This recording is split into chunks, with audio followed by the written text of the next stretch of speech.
أعوذ بالله من الشيطان الرجيم.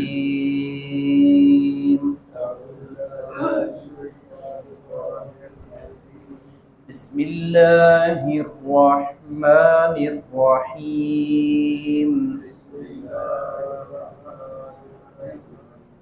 والذين يسعون في آياتنا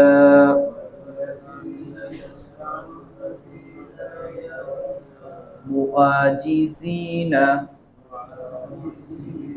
أولئك في العذاب محضرون. قل إن ربي يبسط الرزق لمن يشاء من عباده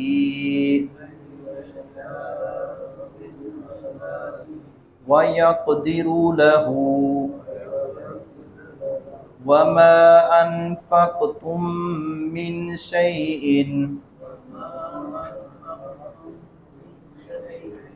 فهو يخلفه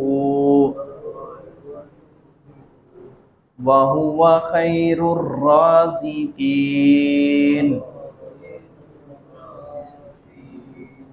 اللہ سبحانہ و تعالیٰ نے ان آیات میں کافروں کا وہ نظریہ جو انہوں نے بات کہی تھی کہ ہم صاحب اولاد بھی ہیں، صاحب مال بھی ہیں، اور ہم بڑے خوش و خرم ہیں اور کامیابی تو ہماری ہی ہے، اس کے برعکس مسلمانوں کو وہ ناکام اور نامراد قرار دیتے تھے، اس لیے کہ یہ مال میں بھی ہم سے کم ہیں، اور اسی طرح دنیاوی جاہ و منصب یا ان میں سے کئی ایسے ہیں بڑے بڑے اپنے آپ میں بنے پھرتے ہیں، نعوذ باللہ ان کے پاس اولاد نہیں ہے، ہمارے پاس ہر سب کچھ ہے، دنیا کی ہر نعمت، لہٰذا ہم کامیاب ہیں. تو اللہ رب العزت نے فرمایا کہ یہ رزق کا صرف مل جانا یا اولاد کا مل جانا، مال کا مل جانا، یہ کامیابی کی دلیل نہیں ہے. کامیابی کی دلیل ایمان ہے اور اس کے ساتھ ساتھ نیک اعمال ہیں. تم ایمان سے بھی محروم ہو، نیک اعمال سے بھی محروم ہو، لہٰذا کامیابی تمہاری نہیں ہے. یہ تو رزق اللہ رب العزت کے اختیار میں ہے، اللہ جس کو چاہے وافر مقدار میں دے دے، اور اللہ رب العزت چاہے تو کسی کی گزران جو ہے وہ تنگ کر دے. اور نبی اکرم صلی اللہ علیہ وسلم کا فرمان عالی شان انہی آیات کی تفسیر میں مفسرین نے لکھا ہے، آپ صلی اللہ علیہ وسلم نے فرمایا وہ شخص کامیاب ہو گیا جس کو گزارے کے مطابق بے شک رزق ملا ہے، پھر اس نے اس پر قناعت اختیار کی ہے، یعنی اللہ رب العزت کی رضا پر راضی ہو گیا. یہ نہیں وہ سوچتا رہا یا شکوے کرتا رہا کہ مجھے تھوڑا ملا ہے، کیوں ملا ہے، لوگوں کو اتنا مال ملا ہے. اس کو جتنا ملا ہے اس نے اس پر قناعت کی ہے اور اللہ رب العزت کا شکر کیا ہے. آپ نے فرمایا وہ کامیاب ہو گیا. اس لیے ہمیں چاہیے ہم اعتدال میانہ روی کے ساتھ ساتھ قناعت کا دامن کبھی نہ چھوڑیں. نبی اکرم صلی اللہ علیہ وسلم نے بلکہ آپ دعا کیا کرتے تھے، اے اللہ آل محمد صلی اللہ علیہ وسلم کو گزارے کے مطابق رزق عطا فرما. بس یہ ہے کہ جو بندہ ایسی فقر اور ایسی غربت سے بچ جائے جو کفر کی طرف بندے کو لے جائے. باقی یہ ہے کہ اتنا مال جمع کر کے کیا کرنا ہے، یہ مال سارا ادھر ہی رہ جانا. بس یہ دعا کرتے رہنا چاہیے اللہ رب العزت ایسے فقر و فاقہ سے، ایسی غربت سے جو ایمان بیچنے پر، ایمان فروش کرنے پر جو ہے مجبور کر دے، اللہ اس سے بچا کر رکھے اور محتاجگی سے بچا کر رکھے. مگر نہ وہ لوگ بہت خوشحال ہیں جو قناعت کرتے ہیں اور اللہ رب العزت کے دیے ہوئے پر گزارا بھی کرتے ہیں، شکر بھی ادا کرتے ہیں. وگرنہ انسان کا پیٹ نہیں بھرتا، یہ تو قبر کی مٹی ہی رسول اللہ صلی اللہ علیہ وسلم نے فرمایا بھرے گی. والذین، اور وہ لوگ جو یسعون کوشش کرتے ہیں، فی آیاتنا، ہماری آیات میں. ہماری آیات میں کوشش کس طرح کی؟ ان کی غلیظ کوشش ہے کہ جٹلایا جائے ان آیات کا توڑ،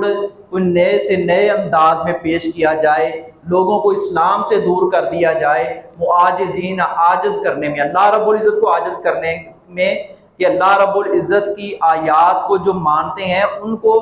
روکا جا رہا ہے، ٹوکا جا رہا ہے، اعتراضات کیے جا رہے ہیں. اور اللہ رب العزت نے فرمایا یہ ہمیں عاجز کرنے کی کوشش کرتے ہیں. اولئک، یہی لوگ ہیں، فی العذابی، عذاب میں محضرون حاضر کیے جائیں گے۔ یہ لوگ ہیں جو عذاب میں حاضر کیے جائیں گے، وہاں سے غائب نہیں ہو سکیں گے، لمحہ بھر بھی غائب نہیں، ہمیشہ ہمیش کے لیے ان کے لیے دردناک عذاب اللہ رب العزت نے تیار کر رکھا ہے۔ جو اللہ رب العزت کی آیات کے بارے میں تعویلیں کرتے ہیں یا اللہ رب العزت کی آیات کا انکار کرتے ہیں، استہزاء اور مذاق اڑاتے ہیں، کل آپ کہہ دیجئے ان بے شک ربی میرا رب یبسطو کشادہ کرتا ہے الرزق کا رزق لمن یشاء جس کے لیے وہ چاہتا ہے، جس کے لیے وہ چاہتا ہے اس کو وافر مقدار میں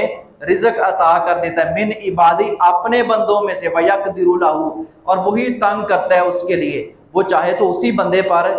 جو ہے وہ رزق تنگ کرتے، آج لاکھوں بتی ہے قانون لکھاں تو کاکھ ہو جائے، یہ اللہ رب العزت کے ہاتھ میں ہے، اس کے اختیار میں ہے، یہ کسی انسان کے بس کی بات نہیں ہے، اس لیے وہ جب چاہے رزق عطا کر دے، جب چاہے وہ چھین لے، یہ اس کے ہی اختیار میں ہے۔ وما انفقتم اور جو تم خرچ کرتے ہو، من شیء کوئی چیز فہو یخلف تو وہ اس کے عوض دیتا ہے۔ کافروں کا یہ نظریہ تھا اور وہ کہتے تھے کہ جو ہے ان کا رب نعوذ باللہ غریب ہو گیا، لاچار ہو گیا، یہ ان سے مانگتا ہے اور یہ اس کو نعوذ باللہ ٹیکس اور اس طرح کی باتیں اور یہ چٹی جو ہے اس طرح نعوذ باللہ کہتے تھے کہ جی تم اتنا خرچ کیوں کرتے ہو، کیوں اتنا ضائع کرتے ہو، جبکہ مسلمان کا عقیدہ یہ ہے کہ مال خرچ کرنے سے اللہ رب العزت اس میں بڑھوتری جو ہے وہ پیدا کرتا ہے، جیسا کہ قرآن کریم میں اللہ رب العزت نے فرمایا یمحق اللہ الربا ویربی الصدقات، اللہ رب العزت سود کو مٹاتا ہے اور صدقات کی نشو و نما کرتا ہے، صدقات کی نشو و نما اللہ رب العزت خود کرتا ہے۔ یہ سود جو ہے یہ بظاہر دنیا دار لوگ کرتے ہیں لیکن وہ کتنی دیر تک ہوتا ہے، آخر ایسی گرفت آتی ہے اللہ رب العزت کی طرف سے بندہ ذلیل و خوار ہو جاتا ہے، اس لیے سودی معاملات ترک کر دینے چاہیے، سود لینے والا دینے والا گواہ بننے والا، اور آج کل سود یہ سارے لعنتی ہیں اور یہ سارے ناکام ہیں، یہ ان کی عبادات ضائع جائیں گی جتنے مرضی بہانے ٹٹول لیں، اور یہ سود جو ہے وہ پھیلتا چلا جا رہا ہے، کئی ایک کمپنیاں ہیں نام چینج کیے ہوئے ہیں، سود ہے سود لیکن اس کو نیا رنگ دیا جاتا ہے، کہا جاتا ہے کہ نہیں جی یہ سود نہیں ہے، سود کے ہی وہ سارے چکر ہوتے ہیں۔ اللہ رب العزت سود کو مٹاتا ہے، اللہ رب العزت سود کا خاتمہ کرتا ہے، وَيُرْبِ الصَّدَقَاتِ اور صدقات کی نشو و نما کرتا ہے، جیسا کہ رسول اللہ صلی اللہ علیہ وسلم نے فرمایا تم اللہ کے راستے میں خرچ کرتے ہو جو مال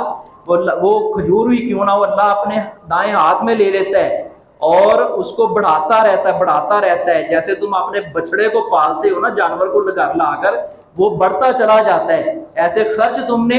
ایک آدھ پیسہ روپے خرچ کیا ہے، ایک آدھ درہم دینار خرچ کیا ہے، یا ایک کھجور پہ خرچ کی ہے یا نصف کھجور خرچ کی ہے، وہ اللہ رب العزت کو بڑھاتا رہتا ہے، جیسے بچڑا جو ہے وہ پھلتا پھولتا ہے، تمہارا اتنا کیا ہوا وہ پہاڑوں کی شکل بن جاتا ہے، تو یعنی جتنا خرچ کریں گے وہ کامیابی کا ذریعہ بنے گا۔ نبی صلی اللہ علیہ وسلم میں انفق بلال خرچ کرو،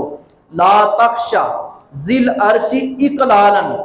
اللہ رب العزت کی طرف سے عرش والے کی طرف سے کوئی قلت اور فقر و فاقہ سے نہ ڈرو کہ یہ خرچ کرو گے تو کم ہو جائے گا، یہ خرچ کرنے سے مال بڑھے گا۔ تو یہاں کئی مقامات پر اللہ رب العزت نے اس بات کی توجہ دلائی ہے، یہاں پہلے بھی یہ آیت گزری ہے، اس آیت سے پہلے یہ ان لوگوں کی تردید میں تب آئی تھی، اب اہل ایمان کی تائید میں ہے یہاں کہ اہل ایمان تم خرچ کرو، خرچ کرنے کا نتیجہ کیا ہوگا، فَهُوَ يُخْلِفُهُ تو وہ اس کے عوض دیتا ہے، وَهُوَ اور وہ خیر الرازقین سب سے بہتر رزق دینے والا ہے، وَمَا عَلَيْكَ إِلَّا